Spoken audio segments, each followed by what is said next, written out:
Now, just when we thought Jameis Winston did a great thing, man, by pretty much saying unity is what we need to have, not just in the locker room, but in the country.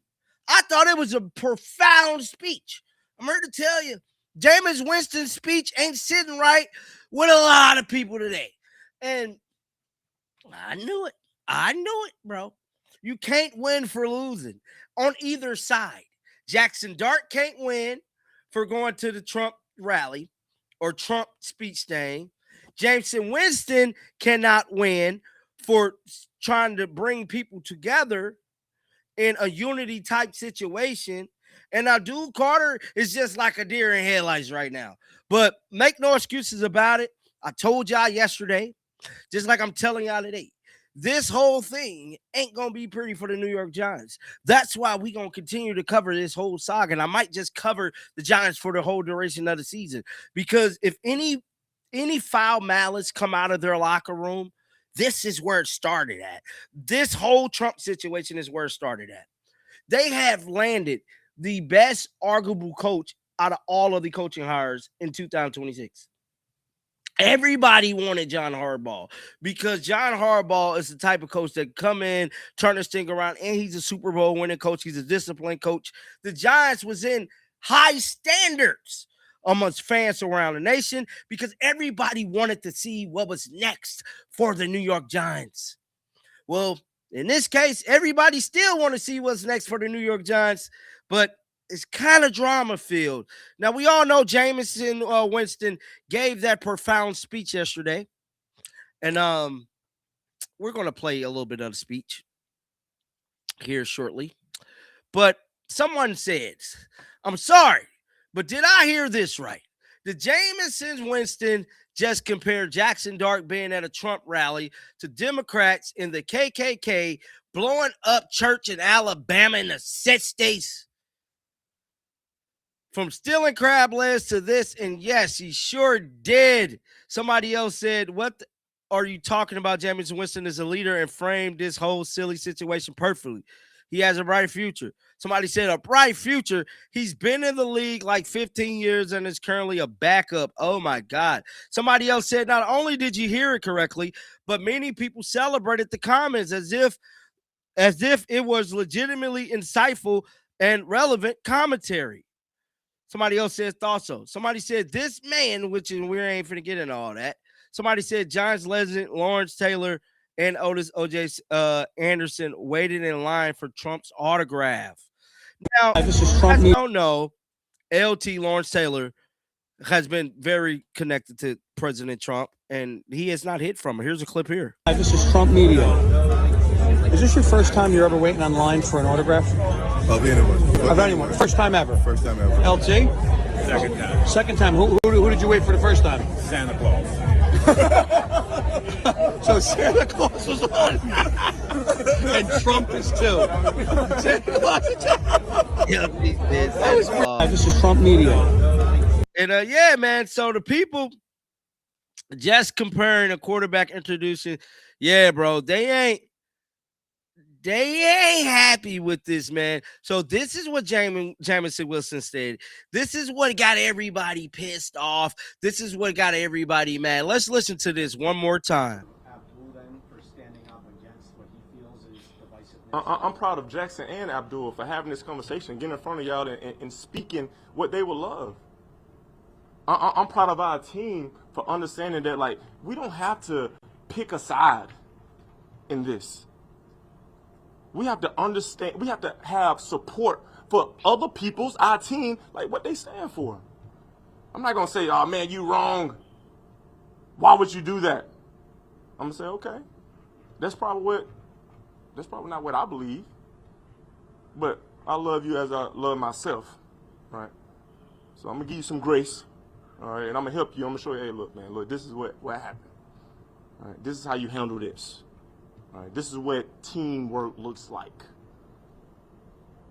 All right, but being proud of my teammates being separated by the mass media and hearing the opinions of people that don't have nothing to do with this building, but just looking at a reason to point fingers at a blonde-haired, blue-eyed white boy in a black Muslim.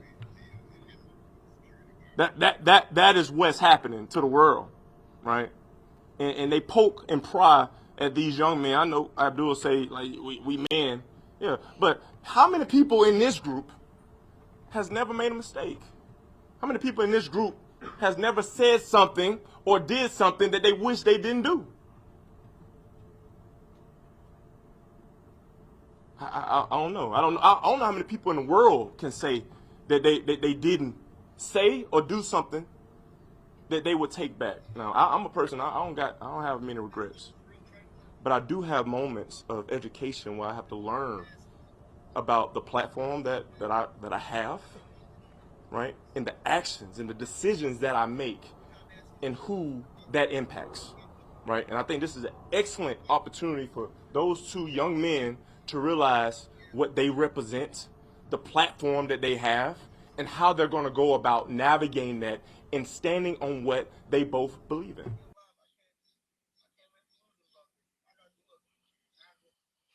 So that ain't the full speech, man. They left the part out about Birmingham where he talked about that. So dude is kind of wrong in this take for even trying to show this clip and insinuate that this clip is part of that clip. But to me, it ain't right, bro. It ain't right how they doing Jameis and Winston, man. Growing moment. Peace itself. But I also believe in respecting the. Let's see, where is that? I'm trying to find it. Against what he feels is divisiveness. I'm proud of Jaxson and Abdul for having this conversation, getting in front of y'all and speaking what they would love. I'm proud of our team for understanding that, like, we don't have to pick a side in this. We have to understand, we have to have support for other people's, our team, like what they stand for. I'm not going to say, oh, man, you wrong.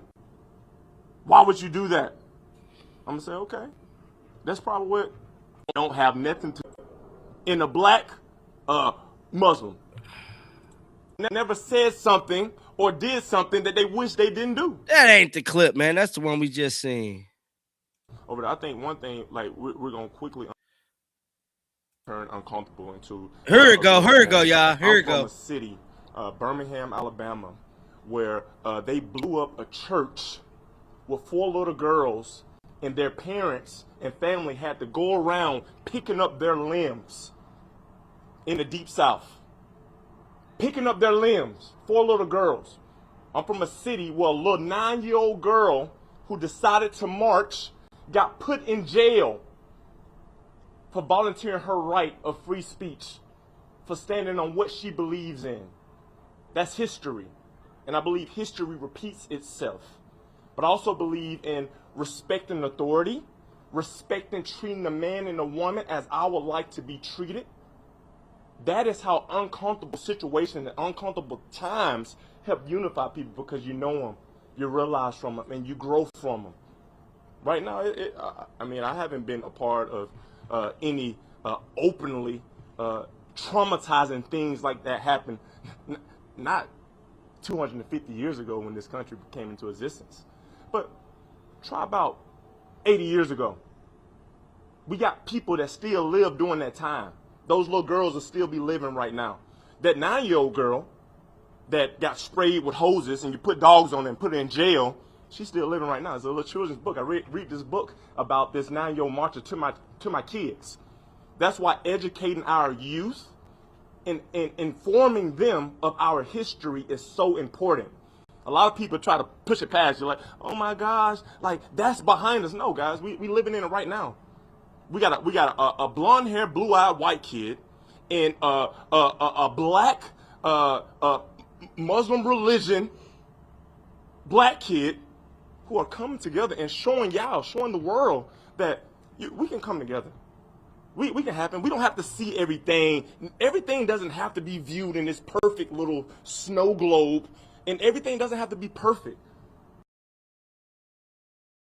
So that was Jameis Winston, man. And so those comments right there is not sitting right with the people. But I want to know y'all thoughts. I think Jameis Winston did a great thing with his speech. Now, certain parts of the speech, I'm gonna leave my comments out of, but the overall message in the speech was a good thing, bro. But get down in the comments section. Let me know y'all thoughts about this. Keep them bells on, man. And until next time, dog, shake the haters.